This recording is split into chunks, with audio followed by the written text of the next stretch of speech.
Hey there, welcome to Lead Fearlessly, Strategies of Confident Women Leaders, the podcast that will empower you to unleash your inner strength and embrace leadership with confidence. I'm your host, Katie Winchenbach, and I'm excited to have you join us as we dive into the experiences of extraordinary women who've shattered glass ceilings and redefined success on their own terms. Get ready to be motivated, challenged, and equipped with the tools and strategies to lead fearlessly in your own life and career. I am so excited to be joined today by Dr. Heather Backstrom, who is an executive coach, a workshop facilitator, and an author of one of my personal favorites, Collaborative Confidence. Heather, thank you so much for joining us today. Oh, I am happy to be here, Katie. And as I said to you before, I was so happy to get your invitation to talk to your audience. So thank you for thinking of me and making this conversation possible. Of course. So I actually had the pleasure of hearing Heather speak at the beginning of this year at a conference, and I really loved all of the practical strategies that you shared when you were speaking. So I'm excited to dig into those on this podcast today. Yeah. And I'll be happy to share them and bounce ideas back and forth with you too, because I always learn when I talk to somebody else. So I'm happy to share what I can and also learn from you along the way. Awesome. That sounds great. So I gave a very brief introduction, but I'll give you a minute to kind of introduce yourself to our listeners and share kind of any highlights of your career that you think they should know. Sure. So I am an executive coach, facilitator, author, and speaker, and my niche is working with women leaders, specifically women in the corporate space. And before I went out on my own, and I've been on my own for about 10 years now, before that, I worked in corporate human resources for some large organizations, including Toyota, JPL, NASA, and City of Hope Medical Center.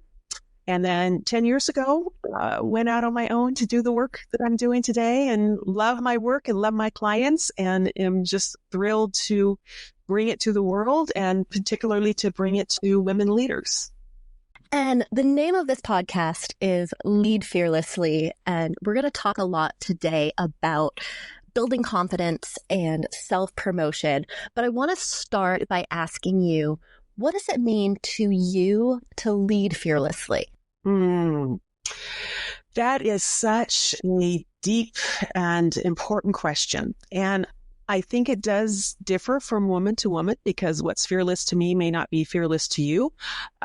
For instance, I have no interest in jumping out of an airplane, but that you would do that and a wonderful thing. But I think kind of setting aside the joking, fearlessness, I think actually begins with depth of yourself and understanding who you are and knowing your values and knowing what's important to you in your life, and choosing to go on your own path, no matter the circumstances of life or no matter the naysayers around you, or, the circumstances, oh, you're too old, you're too young, you're not experienced enough, you don't have enough money, whatever the circumstances might be, to be able to cut out that noise and to fearlessly say, no, this is who I am as a person. These are my values. These are my passions. This is the purpose I see for myself in this life.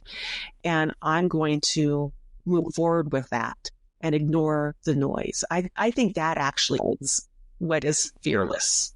And I love that you brought up ignoring the noise. I think that is something that women run into a lot. There's a lot of criticism. There's some self-doubt, and always kind of balancing those expectations. So I want to just jump right in and talk about confidence, building confidence in yourself and your leadership. How have you done that in your career? From a lot, and I will say I'm still building it because I think it's a journey. It's not a destination. We continue to build our confidence year over year and day over day. So some of the ways that I have built my confidence is watching other women and emulating their behaviors and their choices and how they hold themselves, how they communicate, their presence. So using other women as role models is one way I've built my confidence. I have built my confidence through gaining experiences and skills and a doctorate degree and getting certified as a coach. And so those kind of toolbox, the toolbox experiences or toolbox expertise that I have collected over the years. And also building confidence by making mistakes and learning from them and picking myself up and saying, okay, Heather, that was a learning lesson. And what value can I take from it? Rather than wallowing in the struggle or getting down on myself, recognize it was a struggle, but then focus on what are the lessons? What is the goodness? What can I take from this struggle and move forward with it that will help me and will help other people around them?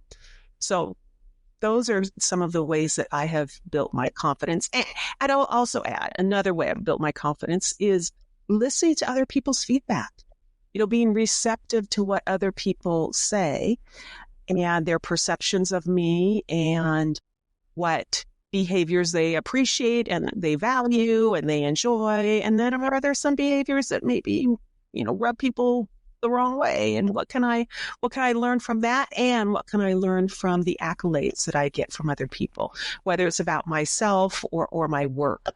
So that has also built my confidence, that receptivity to listening to feedback and choosing to accept the feedback that I want to change and other feedback that doesn't really fit for me. It's okay that I heard that, but I also don't need to force myself into a whole or a particular direction or a way of being who I am if it doesn't fit me. In other words, being able to reject certain feedback if it just is not fitting for me. I think that idea of rejecting feedback is so important. And I don't think that's something that's talked about a lot. So I love that you brought that up. And I also noticed a theme while you were talking about your ways that you've built confidence. A lot of it stems from being in collaboration with others around you. And for those of you listening who this is your first introduction to Heather, Heather's book is called Collaborative Confidence. So it's very fitting. So Heather, tell us a little bit about kind of that idea of collaborative confidence. Yeah, so the idea of collaborative confidence, it's kind of a funny story, Katie. So the idea, the two words, collaborative confidence, literally came to me one day out of the blue. It wasn't like I sat down and did a market research plan or had focus groups or anything like that. Literally, those two words, collaborative confidence, came to me one day. However, there were things that led up to those words intuitively, hitting my brain on that particular day. One is I had been coaching women, and I was coaching women who were high-level women. They were running departments. They had huge staff reporting to them. They had huge budgets they were responsible for. They were making big decisions. And I was coaching these women who were very exceptional and very talented. And yet they would doubt themselves. They would talk about, oh, can I really do that or say that? Or am I really good enough? They would be doubting themselves in different ways. And here I was sitting across the table from them, coaching them. And in my mind, I was, but don't doubt yourself. You have all the skills and expertise. Be confident, be confident. That was the internal voice. Be confident in who you are. So that's where the confident piece of collaborative confidence came from. And then the collaboration part, or the collaborative part, came because I really believe that women are relational creatures, that we like to be in relationship with other people. We like to be in connection. We like to collaborate. We like to be in community. So that's where the collaborative part came of collaborative confidence. And so I was having these two kind of observations about women doubting themselves and not being confident. And I was having this other observation around women being relational and connective and so forth. And really one day I was just going through my day as I normally do. And those two concepts came together. Collaborative confidence. So that's how I coined and came up with the term. And then I defined the term. And what it means is I am responsible for my own confidence, and I'm responsible for helping other women with their confidence. So there's this reciprocity at the heart and center of collaborative confidence, that mutual support. I'm responsible for my own confidence. I'm responsible for helping other women with theirs, and vice versa. So it's a enduring connection, enduring support that women share with each other. And what an amazing idea to really focus on not only how we can build ourselves up, but how we can build up other women too, as we're building ourselves up. I really love that. Yes, absolutely. There's the stereotype, and I wish I would like it to just go away, and that stereotype of women competing with each other. And I'm not so naive to suggest that does not exist. I think it does exist. However, I really think the new story is, and the better story is, about how we can support each other, and that there is enough for all of us. And that when I support you and you support me, we both benefit and we both win. So I really want society, the world, what have you, to begin to put away that notion of women competing against each other and focus on that abundance of support and mutuality and reciprocity. And I think that's exactly it. I think we really have been kind of conditioned to understand that there's limited seats at the table. And if I get a seat, not everybody gets a seat. And I think that's really changing. Right. And I agree with you. Not everybody gets a seat. Absolutely. And again, I'm not so naive to think that doesn't exist. It does exist. And even in that, I think we can still find ways to help and support each other and genuinely be happy when a woman does get that seat at the table, because when she gets it, it's more likely that another woman or that I will get it in another opportunity. So that's where I would like to see the focus be. I think that's incredible. And your book, when you're going through collaborative confidence, you talk a lot about some practical strategies. So I want to give kind of a sneak peek of those to our listeners. What are kind of the top 3 strategies that you would kind of recommend for women who are looking to build their confidence? Sure. Well, one, it begins with the whole kind of foundation of collaborative confidence, of being in relationship with another woman, because we as women, whether we are single or we have families or we have step families or we have parents we are caring for or what have you, we shoulder a lot in life. There are so many responsibilities that we carry and that we are responsible for. So a way to kind of lighten that and to share is through finding another woman to partner up with. And the two of you can help each other with your confidence and with how you show up at work. And let me give you a specific example that illustrates what I'm describing here.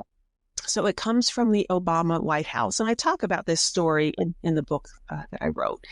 So during Obama's first term in office, most of his high-level cabinet members and high-level leaders were men.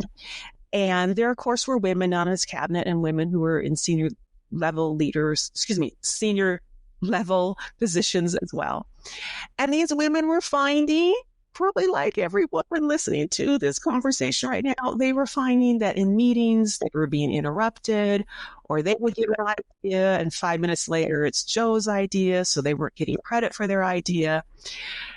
And so what these women did was so brilliant. Rather than compete with each other, together they got behind the scenes and they came up with something they called amplification. And then they just started doing it. They started amplifying each other in meetings. So specifically what they did is when Katie would get interrupted, I would redirect the conversation back to Katie so we could hear what Katie had to say. Or Katie, when you would give an idea and then 5 minutes later it's Joe's idea, to even prevent that from happening at all, I would repeat your idea and use your name to give you credit for that idea. So they were amplifying each other in public settings and in meetings. So I would say that one of the first strategies for one of your listeners to do is to find a woman at work. Tell her the Obama story, use it as a source of inspiration, and then start amplifying each other in meetings and around the workspace. Redirect the conversation when the other one gets interrupted. Make sure you get credit for your ideas. Encourage each other to speak up in meetings. Encourage each other to sit at the table rather than the chairs at the room. Encourage each other to have a presence in meetings and in public spaces.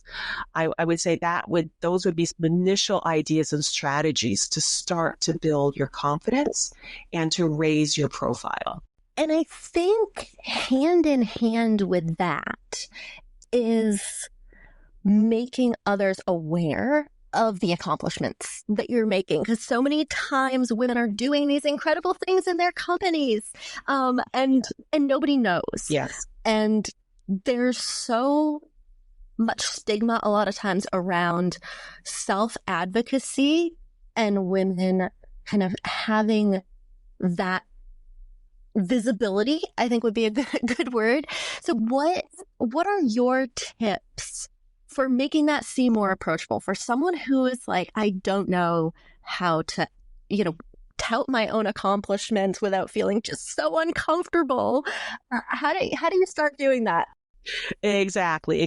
Yes. So we're talking about self-promotion here, and it is an uncomfortable topic for most women. Again, I'm not going to say all women, but for most women, the idea of self-promotion could just tighten up your throat and your stomach and make you feel a little like just hearing those words, self-promotion. And yet self-promotion is so important, because when your talents, when your accomplishments, when your achievements are overlooked or not talked about, decision makers are looking at other people's talents. They're looking at other people's accomplishments. They're hearing other people toot their own horn.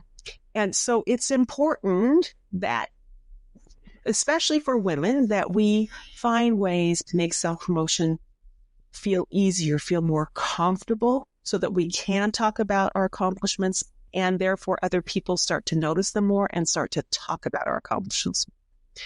So with that being said, I think a really good starting point for those listeners who feel queasy at just the word self-promotion, change the words to something else. First of all, it's about changing your mindset. Don't even use the word self-promotion. Instead, call it relationship building or strategic communication. Just don't even use the word self-promotion. Use something else, factual sharing, whatever it might be. Change your mindset and change the words. Then another strategy to be mindful of is the words that you use about yourself.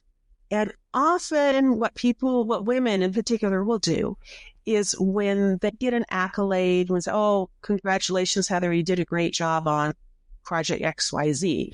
What often women will do is they'll deflect that acknowledgement or that praise, right? They'll say, oh, no, it was no big deal. The team did all the work, right? It's a very common response. Instead of deflecting, it's really important to use your language to communicate your leadership, your impact, and also acknowledge the team at the same time.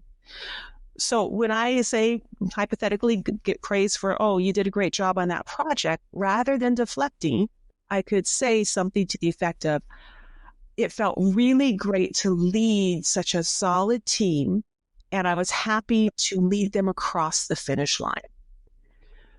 So saying something like that, where you are including yourself and you are also acknowledging your team. That's another way to self-promote or self-advocate, because you're including your accomplishments and you're also acknowledging the impact that the team made on the success of the project. That is actually one of my favorite suggestions that I've heard, because I do think a lot of times it's really hard to say, oh, thank you, and feel like you're not acknowledging the other people that have done work with you. And I love how that acknowledges those people, but doesn't pass off the accolade. You're taking ownership of the fact that you led the team, while acknowledging that there are other people involved that you appreciate, but you were there and you did something significant. Right. Exactly. So it's a yes and. It's a yes, I led the team and the team did a great job. How do you see with your clients when they start getting into this self-advocacy, how is it changing their careers? Yeah. So I've had clients who have either moved within the organization that they are in into a job that they were interested in, that they were, passionate about. I've had clients have promotions within the organization where they have moved up. I've also had clients who feel more confident delegating work, as an example. Or I've had clients who elevate themselves from being more tactical to being more strategic. So they're looking a bigger picture. And as a leader, that's really important. So lifting themselves out from the day-to-day to-dos and tactics, which are important. I'm not saying they're not. But in certain levels, it's important to be strategic. And I've certainly seen clients move in that direction as well. I have seen clients accept compliments and be able to do that with a sense of feeling good about it rather than, deflecting those compliments. So, and I've seen clients go back to school and get graduate degrees in fields that they were interested in. So there's a lot of different outcomes that I have seen clients experience over years. And all really incredible transformations, just for something that seems so simple as self-promotion. Right. Yes, exactly. And feel better about themselves as well. And I think that is extraordinarily important. That's huge. Exactly. I mean, if we don't acknowledge ourselves, it's really hard for other people to do that. And when you wake up every day and you feel good about who you are and you move through your day and you're able to acknowledge, like, I did really well with that, or I'm proud about myself for having done that, or I'm so glad that I took that risk, and be able to acknowledge those things for ourselves is incredibly huge. It makes us live happier, more meaningful lives. And we've had, so far this has been such an uplifting and positive conversation. Let's flip it a little bit and talk about failure.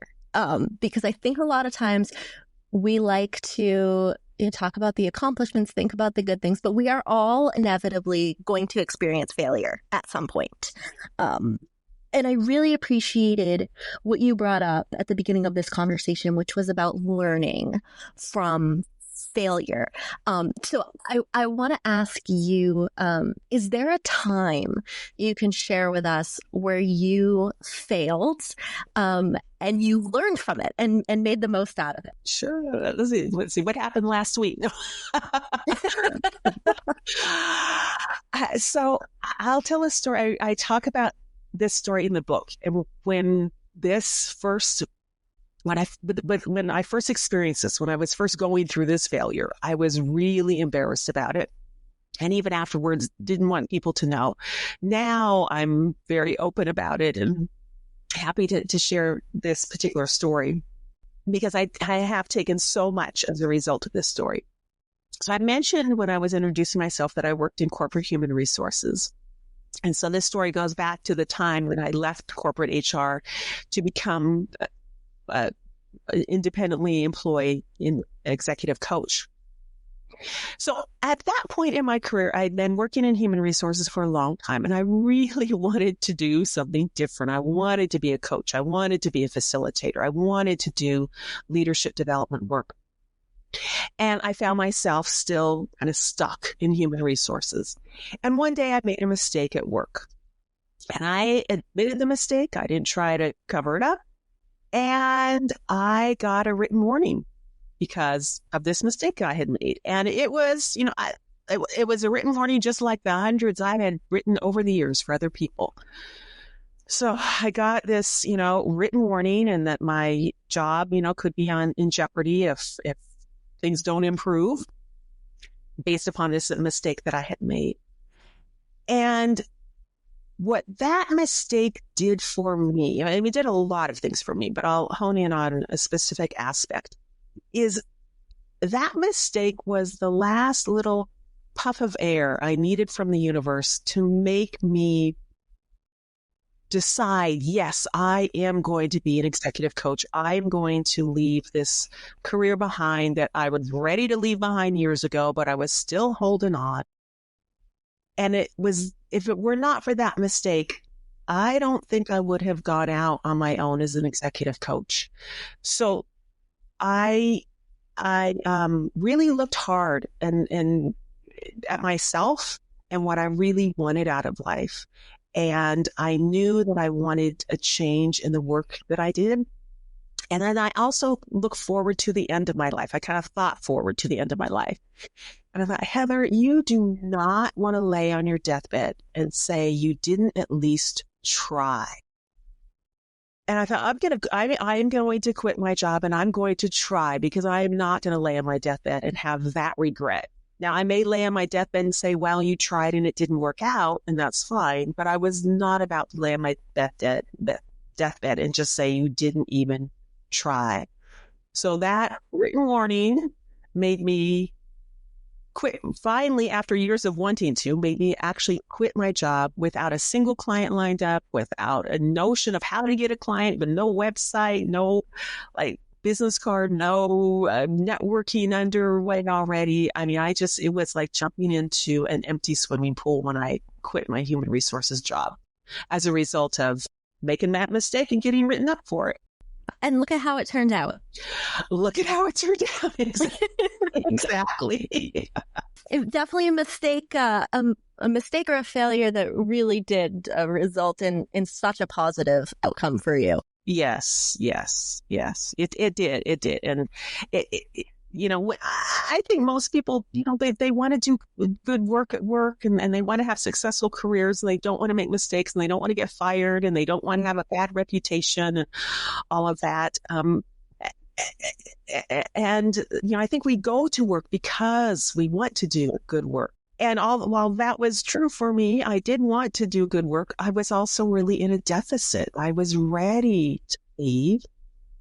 And that mistake that I happened to make is then what prompted me to actually leave. Well, I can't believe this, but we are almost at the end of our conversation. So I want to ask you one final question. And this is my absolute favorite question to ask. Sure. If you could give one piece of advice to your younger self at the start of your leadership journey, what would that piece of advice be? Well, it probably dovetails right into the story that I just told, is leave earlier. Pursue, in my case, leave earlier, but listening, for your listeners, it's pursue what's important to you earlier. There is no perfect time. And so when you know that you have a dream, when you know you have a desire, follow that. And going back to something I said earlier, cut out the noise of circumstances of life and follow what is calling you inside of you. And if you follow that, you'll be a happy person. You'll find the success that you want, however one might define success. But when you follow who you are, that's where the magic happens. That is wonderful. Thank you so much, Heather, for joining us today. I so appreciate it. Oh, I love the conversation, Katie. Thank you so much. I was very, very happy to talk with you, and it's just been a delight. To connect with Heather and learn more about the work she's doing, you can visit her website, heatherbackstrom.com. You can also find her book, Collaborative Confidence, on our free downloadable book list. Thanks for tuning in to Lead Fearlessly, Strategies of Confident Women Leaders. If you've been inspired by today's episode, don't keep it to yourself. Share this episode with a friend who could use a confidence boost.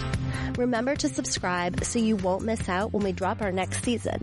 And if you found our conversations valuable, please leave us a 5-star review. Your support helps us continue to amplify the voices of incredible women leaders and inspire more fearless female trailblazers.